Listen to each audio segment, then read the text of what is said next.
Teoria. Esses dias uma mãe chegou pra mim e falou o seguinte, que o filho chegou em casa dizendo, mamãe, eu quero ser menina. Como assim, meu filho? O que aconteceu? Não é que na escola fizeram um casamento meu e do fulaninho. Eu fui a mulher e ele foi o homem do casamento. E eu gostei, então eu quero ser menina. Vocês brincaram de casamento, 2 meninos se casando. Vejam, isso é realmente feito. A anarquização da identidade é uma coisa que é realmente feita, não é uma teoria, não é uma brincadeira, né? Ensinar as crianças sobre gênero é normal ou não? Eu devo ensinar, não devo ensinar? Como que eu devo lidar com essa questão de educação aí, com as crianças, né? Em relação a, olha, existe menino e menina, mas existe aqueles que pensam que tem um corpo de menina, mas pensam que são menino. Como lidar com essa situação, né? Isso é o tema do vídeo de hoje e nós vamos ter uma pequena ajudinha. Não esquece que você pode e deve comentar, mas os seus comentários precisam seguir essas regrinhas aqui, tá bom? Principalmente por ser um tema delicado, por envolver crianças e também a questão de gênero, né? E não esquece, deixa seu joinha, se inscreve no canal e ativa o seu sininho. Então bora lá para o vídeo. O nosso querido e amado Padre José Eduardo esteve no Inteligência Limitada abordando sobre essa questão. Ensinar sobre gênero para as crianças é normal ou não? Vamos ver aí o trechinho. Agora isso foi colocado no Brasil de uma forma muito superficial. Não sei o que, cartilha, não sei o que de escola.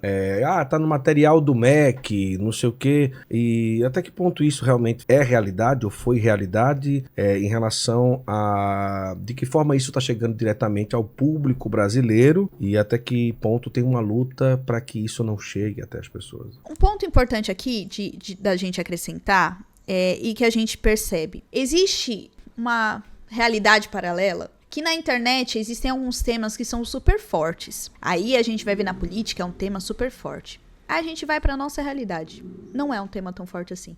Então existem coisas que são faladas na internet, que são faladas na política, e quando a gente vai ver na nossa realidade, nem tá acontecendo, nem tá rolando, ou tá rolando muito mais do que se fala na internet. Então foi um ponto importante o Guto ter falado aqui e ter perguntado pro Padre José Eduardo. Vamos ver o que o Padre José Eduardo diz sobre isso. O problema é o seguinte, é que você não consegue convencer alguém disso depois que ela está com a sua identidade formada. Então, se você pegar uma pessoa de 18 anos e problematizar a identidade dela, é muito complicado. Ela já está estruturada. Ela já entendeu, né, ali, né? Agora você consegue desestruturar uma criança, porque ela está com a personalidade ainda por formar. Então, eu me lembro que uma vez eu estava num debate de gênero em Maceió. Era a Assembleia Legislativa do Estado que promoveu aquele debate. Depois de um embate que houve entre eu e uma professora que defendia a perspectiva de gênero, os deputados estaduais chegaram à conclusão de que era melhor reservar esse tema para o ensino médio. E a mulher falou, não,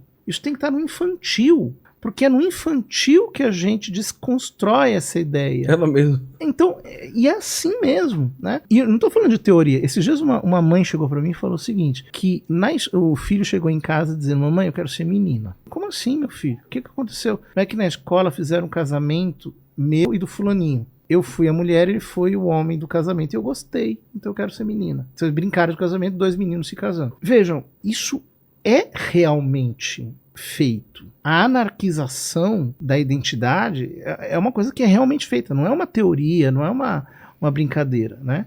E existe método e existe teoria por trás disso. É isso que as pessoas não se dão conta.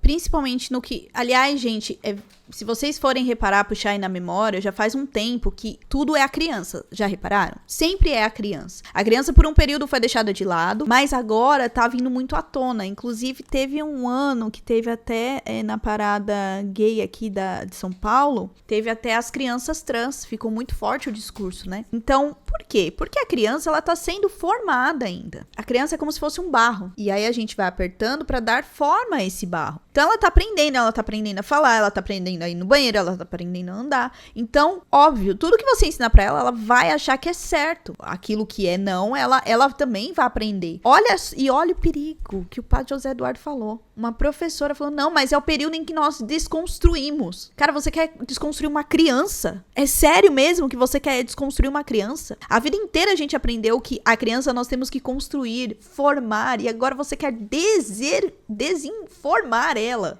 Você quer mudar totalmente a estrutura dela, porque o meu corpo é menino. Você quer mostrar pra ela que não é? Uma coisa é se a pessoa tem dúvida. Outra coisa é aquilo que é implantado na cabeça da criança. A criança tem coisas que a gente consegue programar ela pra andar, pra falar, pra ir no banheiro, porque ela ainda não tem consciência, a gente consegue formar ela. Então, se a gente vai colocando certas ideias, é óbvio que ela vai crescer totalmente desconstruída, né?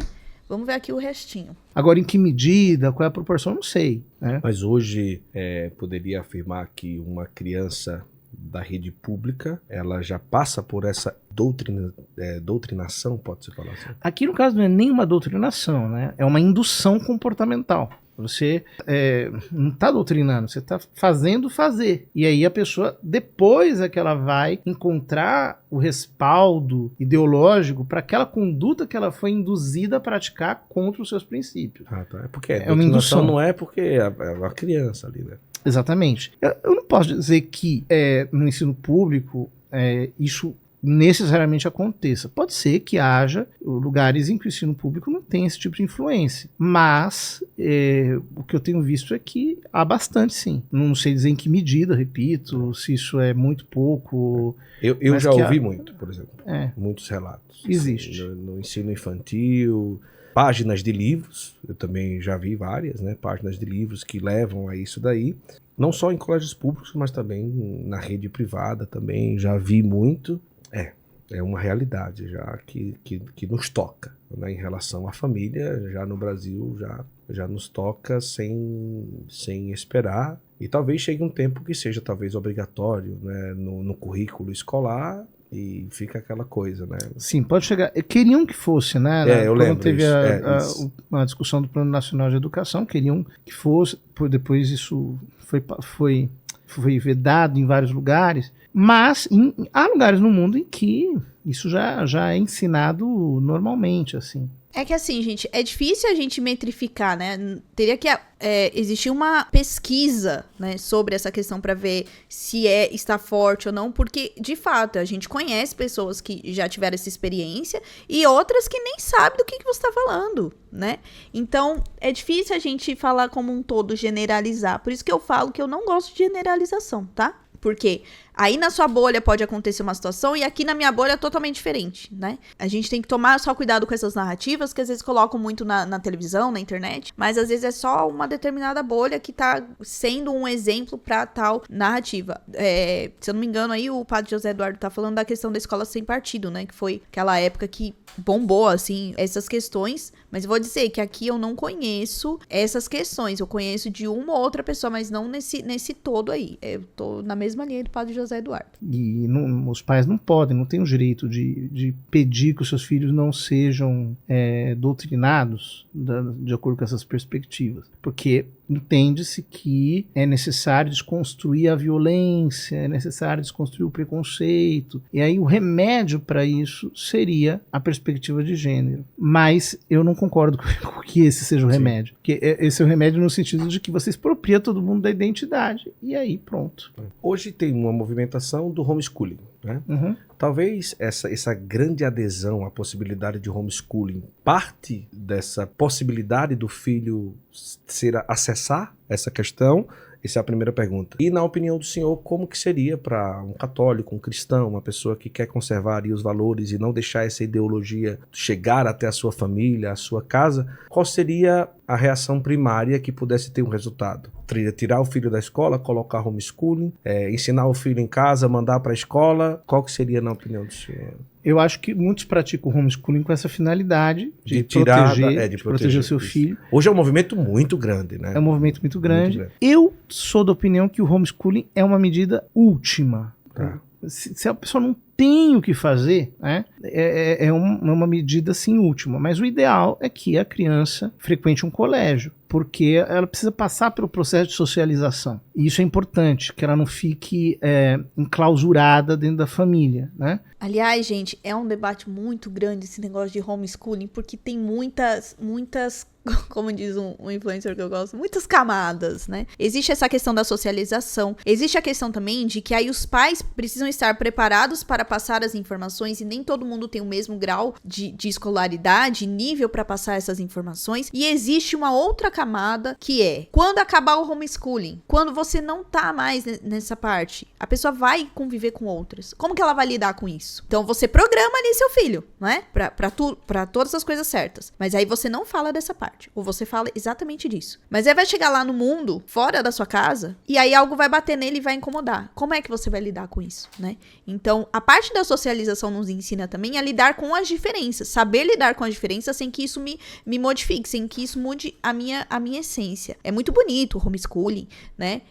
Se todos nós pudéssemos fazer, mas ele tem também suas dificuldades. Assim como colocar o filho num colégio tem as suas dificuldades, mas o homeschooling também. E isso exige dos pais, assim, vou dizer, já é difícil a gente cuidar, educar, alimentar a criança. Agora, trazer a parte do ensino matemática, ensino português, ensino história, de todo um mundo, porque cada uma dessas matérias, que é só um exemplo, tem um mundo, é um peso muito grande para os pais, né, que muitas vezes não tem esse nível, essa carga para trazer para os filhos. Agora, existem soluções intermediárias. Por exemplo, hoje no Brasil há uma grande movimentação de colégios católicos confessionais, às vezes não confessionais, mas movidos por pais, que querem criar um ensino alternativo para os seus filhos.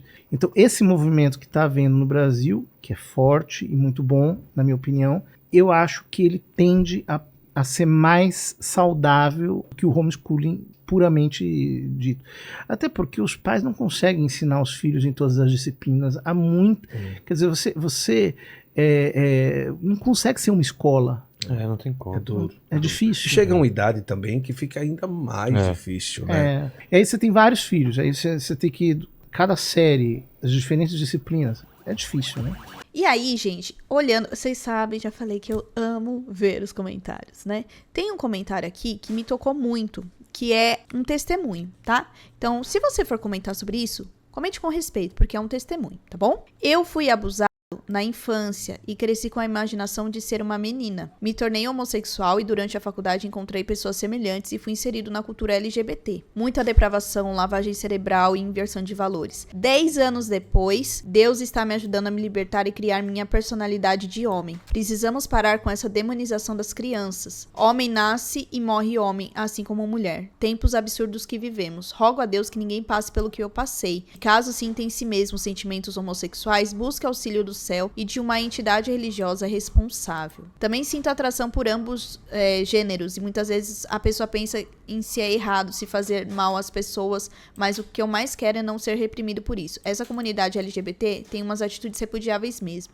Acredito que com o diálogo e tudo a sociedade evolui nesse sentido. Sinto muito por esse seu caso. Você falou de Deus, tem uma igreja muito boa que é dos Santos dos Últimos Dias, tem várias capelas espalhadas por todo o Brasil. Existem alguns pontos que às vezes passam desapercebidos por nós, né? No caso dessa pessoa que deu o testemunho dela, né, que foi abusada, a criança, por si só, ela demonstra uma fraqueza, porque ela já não é formada, então ela não tem um pensamento que é mais difícil de eu cutucar. As pessoas que têm ideologias, as pessoas que têm essas questões aí que foi tratada, elas sempre vão olhar pro mais fraco. É por isso que a educação no nosso país, foi falado isso durante décadas, não é valorizada, e quanto mais eles puderem tirar da educação, eles tiram, porque eu consigo fazer com que as pessoas façam o que eu quero. E nesse caso aí, a pessoa foi abusada. Então, o quanto disso foi usado em favor de que ela fosse inserida nessa questão?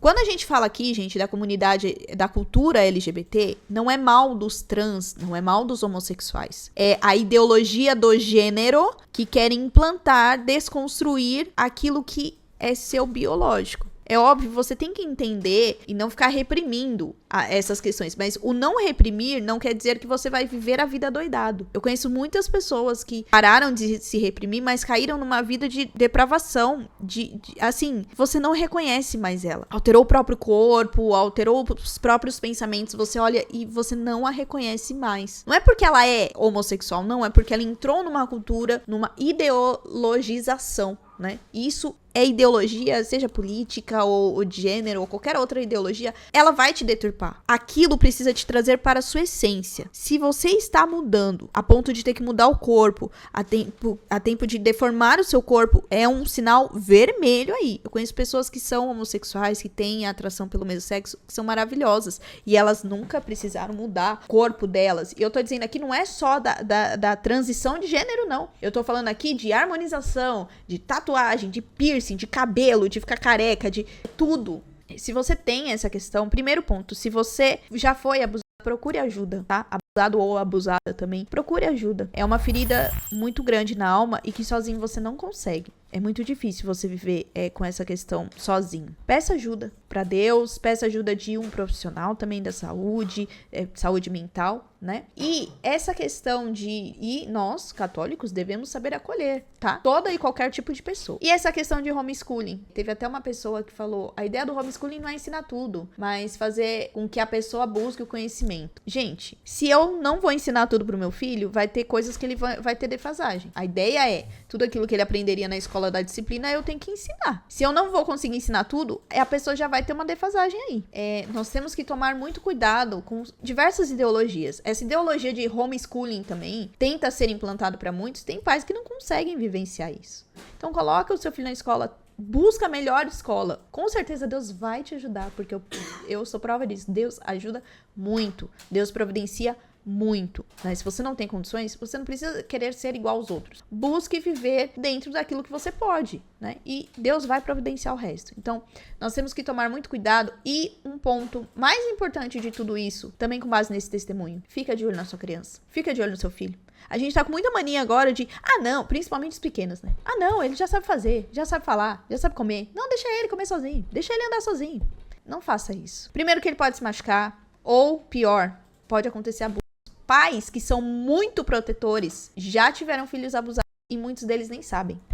Então, tome muito cuidado, porque o mal, ele tá sempre à espreita, viu? E se nós não vigiarmos, né, é bíblico isso, orar e vigiar. Não basta só você orar, ficar indo lá na igreja, mas não vigiar seus filhos. Quando eu falo isso, não é você ficar com uma redoma de vidro, né? Porque tem muita gente que usa o homeschooling pra ser uma redoma. Não. É ser protetor na medida certa e saber vigiar na medida certa, né? Contra o mal e orientar também seu filho, né? Então, fique atento aí, porque as crianças estão sendo muito afetadas, não só com essas questões, mas questão de abuso também. Conheço muitas pessoas que foram abusadas e muita gente nem sabe disso. Então, tomemos muito cuidado. É um assunto que eu sempre trago aqui, porque acontece muito, gente. Nós temos que alertar e temos que vigiar as nossas crianças, tá bom? E aí, você faz homeschooling? Não faz homeschooling? Seu filho tá na escola, não tá na escola? Você tem medo dele ser doutrinado? Deixa aqui nos comentários. Mas, como eu falei, filho amado de Deus, tome cuidado com os seus comentários. Siga essas regrinhas aqui.